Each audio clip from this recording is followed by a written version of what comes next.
करने के राजनयिक सहित दूरगामी व भविगामी परिणाम हो सकते हैं। किसी देश की किसी भी तरह का निर्णय लिए जाने के पूर्व इसका अध्ययन किए जाने, उन्हें समझने और उसके लिए तैयारी भी किए जाने की आवश्यकता है। अंततः विधेयक का समर्थन नहीं किया जा सकता। मैं आपके माध्यम से सम्मानीय श्री राजीव चंद्रशेखर जी से विनती करता हूं कि विधेयक को वापस लेने के लिए हम आपसे अनुरोध करते हैं। Thank you. Would you like to reply, say something? Chandrasekhar, Rajeev Chandrasekhar. So, thank you, sir. Let me start by thanking all my colleagues, sir, who participated in this debate, and I am grateful to them for their support through the course of the passage of this private bill for the last many months. Sir, let me just start by saying I think the objective of this bill, and as I said it very early on, was to start a debate in this House, because since 1994 this House has said very little about Pakistan's role in sponsoring terrorism and Pakistan's role in the claiming of thousands and countless of lives, innocent lives in India. And so, sir, I would like to just put in front of my friends, I would like to place 4 quotes. One is what Sushma ji said in the 71st Union General Assembly in September 2016, and I quote, "We must acknowledge that terrorism is undoubtedly the biggest violation of human rights. It targets the innocent and kills indiscriminately. Terrorism has gone way beyond affecting individuals or nation. It is a crime against humanity itself. And it is important to ask who's behind this and who benefits from this. Terrorists do not own banks or weapons factories, so let us ask the real question: who finances these terrorists, who arms them and provides sanctuaries?" I am putting this quote out there for us to just ponder, sir, because this is the thought that is also crossing. These are the questions that are being put by every man and woman in this country, sir, as they hear about terror acts regularly, sir. So let me just put another quote to you. This is the former Prime Minister Indira Gandhi talking about the context in which India has never been the aggressor. And she said, sir, in 1971, and I quote, "India always tries to be on the side of peace and negotiations and so on. But of course, we can't endanger our security in any way. We have never ever attacked anybody, but we have been attacked many times." End quote. Sir, in February 2000, the then Prime Minister Atal Bihari Vajpayee ji did not mince words when he said, and I quote again, "Pakistan is sponsoring cross-border terrorism as it has its internal compulsions.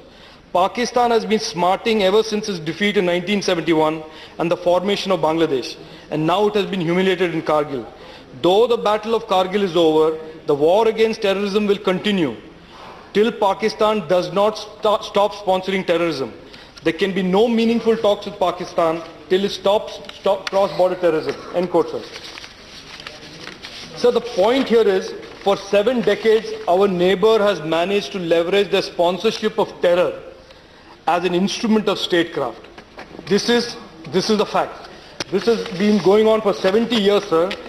And sir, I think, like my colleague Mahesh ji said, it is now time for us as a nation and a people and as Parliament to say enough is enough. I think some of our members were talking about various points, sir, including the fact there was a question raised about whether there is any utility of this bill. So there is a utility of this bill, and the utility is very simple. Since 1994, the Parliament has not spoken about this issue. And I think for the Parliament to speak about the fact that Pakistan is a state sponsor of terrorism is in itself a big thing. It may not translate into the necessary executive actions immediately on passing of the bill or on the discussion of the bill, but the fact is that the Parliament of India and indeed the Rajya Sabha has not spoken on this issue since 1994. So just by speaking, sir, we are sending a message. So, sir, I don't want to go on to extraordinary lengths to reinforce and re-emphasize the need for such a debate and need for such a bill, but I want to clearly address some of the doubts that have been raised by my members. because these are doubts that exist today even among some pockets in India. And so if you give me some time, sir, I would like to say this. One of the points that, for example, KTS Tulsiji has said is the executive has power, so why should the parliament do anything about it? But that is precisely why this bill is necessary. That is precisely why this debate is necessary. Because over the last 7 decades, successive executives have abrogated their responsibility in declaring and calling out Pakistan for being a state sponsor of terrorism. So if the executive does not want to do it, that the parliament can't just sit around and say, we will just stand by, sit silently and have the executive decide what the people of India want. It's about exploring the middle ground of options that have to do with economy, trade and other forms of sanction and other forms of pressure on Pakistan that go beyond doing nothing and doing only military action.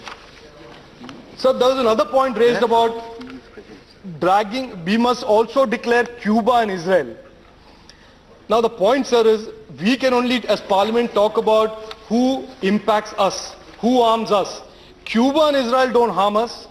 If some other country is affected by Cuba, if some other people are affected by Israel, they will in their parliament, in their legislature declare them a terrorist state.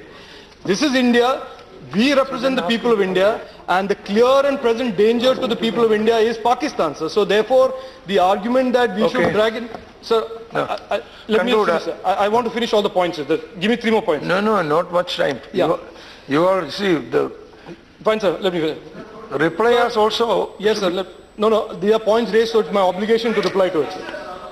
So... Be brief. Reply brief. Yes, sir. Reply in brief. No, let me... Sir, you are now disturbing my train of thought. The other point that was raised was that we should work with other countries. Now, this is again a bit farcical, sir, because if we are the victims of terrorism, we have to take the first move on this issue rather than rely on other countries to work with us to declare our enemy a terrorist state. The last two points, sir, before I wrap up. This, my colleague Manu Singhviji said this thing about graded response, and there I agree with my friend. I think the time for graded response is over. There is no need for us to investigate whether Pakistan is a terrorist state. We already know it's a terrorist state, and now it's a question of debating options. So I will just end by also again just repeating what my colleague Dr. Swamy said.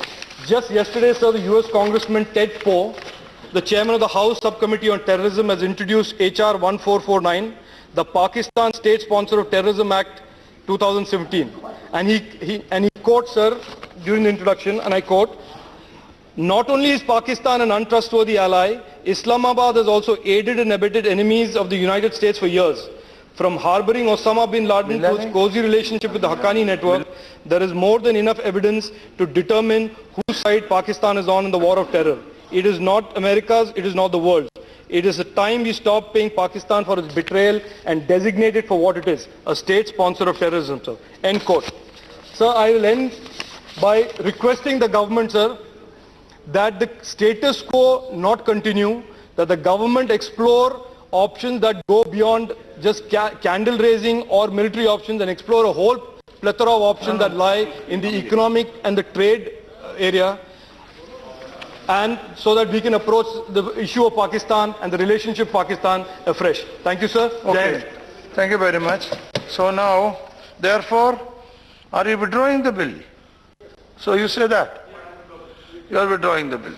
So I hope the House agree for the withdrawal of the bill. Yeah. Yes, with the consent of the House, the bill is withdrawn. Okay.